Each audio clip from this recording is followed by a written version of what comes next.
Blood ব্যাঙ্কটা, সেটা হলো পুরনো সেই বাড়িটা যে আইজিএম হসপিটালের সেখানে আছে, এটাকে আমরা শিফট করে অফিস যেখান থেকে সরে গেছে সেখানে নিয়ে আসবো এবং অতি আধুনিক ব্লাড ব্যাঙ্ক আমরা এটা করব, যাতে আগামী 20 বছর হয়তো নতুন পরিবর্তন হলো এটার মধ্যে সেই জিনিস থাকবে।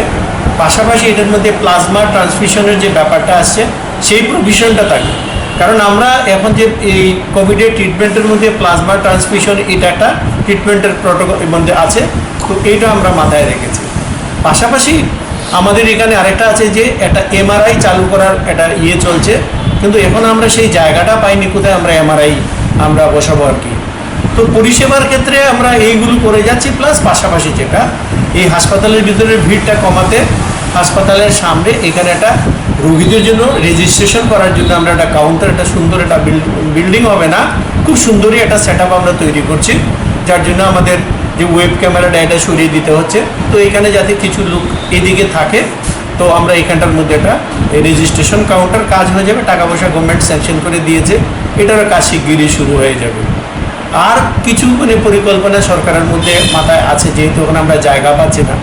আরেকটা বিল্ডিং যেটা সেটা এখনো হ্যান্ড ওভার হয়নি আর কি, যে G+7 যেটা আছে এটার মধ্যে ইলেকট্রিসিটি এবং এটা জলের বন্দোবস্ত বাকি আছে, এটা কমপ্লিট হয়ে গেলে হ্যান্ড ওভার করলে এখানে সরকার সিদ্ধান্ত নেবে যে এখানের মধ্যে কী করবে আর কি।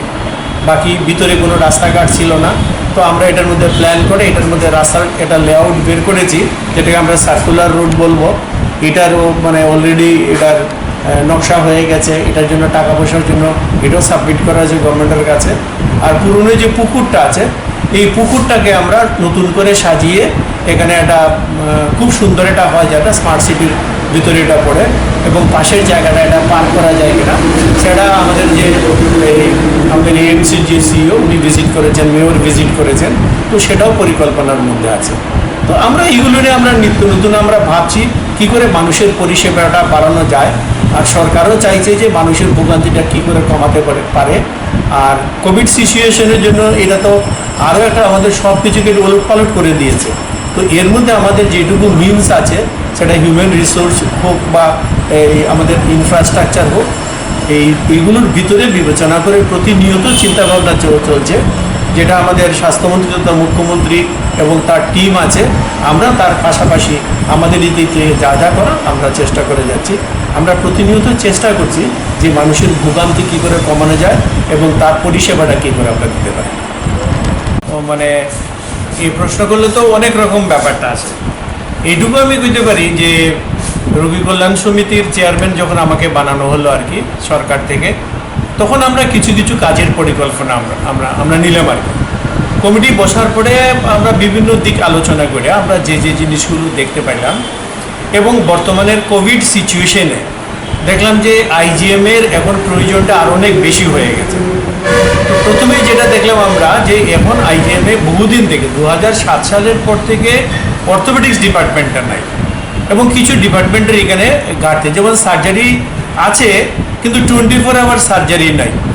তো রুগী কল্যাণ সমিতির মূল পারপাসটাই হলো যে রুগীর বা মানুষের কল্যাণে কী কী কাজ করতে পারে। রুগী কল্যাণ সমিতি এটা সব হাসপাতালে কিন্তু আছে, এমন না যে আইজিএম হসপিটালে, জিবি হসপিটালে আছে, অন্যান্য হসপিটালে আমাদের আছে, ডিস্ট্রিক্ট হসপিটালে আছে, সাব ডিভিশন, এমনকি প্রাইমারি হেলথ সেন্টারে আছে।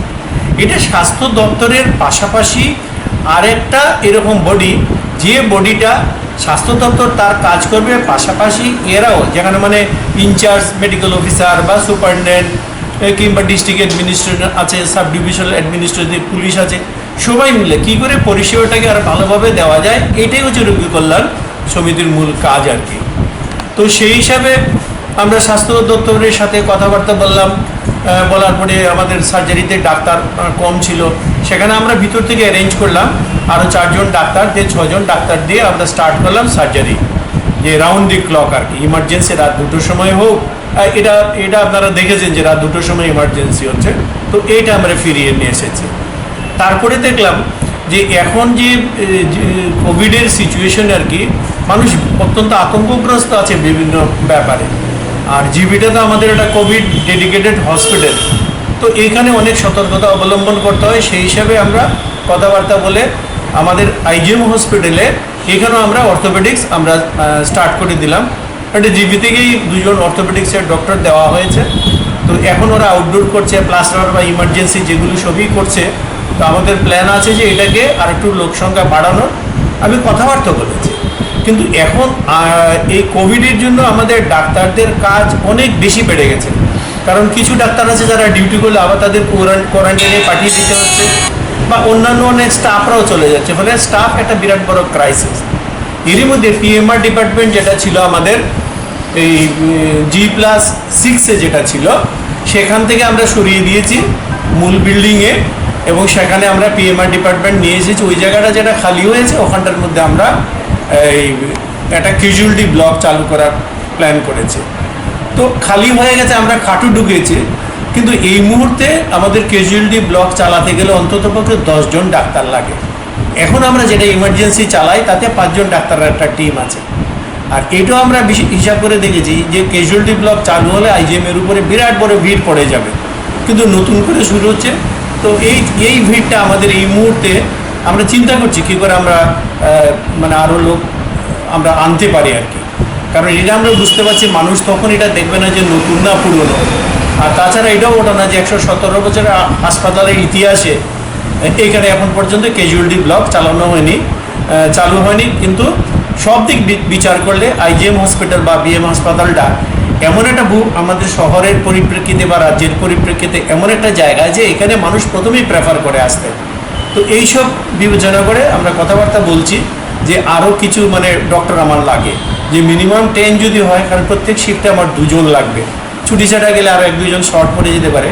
কিন্তু এই মুহূর্তে ডাক্তারদের এত ঘাটতি যে আমরা ডেট বলতে পারছি না, কিন্তু আমরা চেষ্টা চালিয়ে যাচ্ছি এবং সরকারও চাইছে কত তাড়াতাড়ি আমরা চালু করতে পারি। এইগুলোতে গেলে মানে অতি মানে ইমার্জেন্সি বা যে জিনিসটা এর